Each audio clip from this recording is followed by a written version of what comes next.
On January 30th, 2007, a career night occurred at the DoubleTree Hotel here in Sacramento.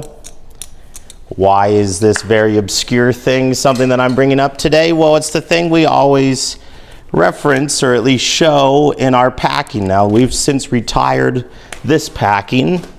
We're going with a new one here.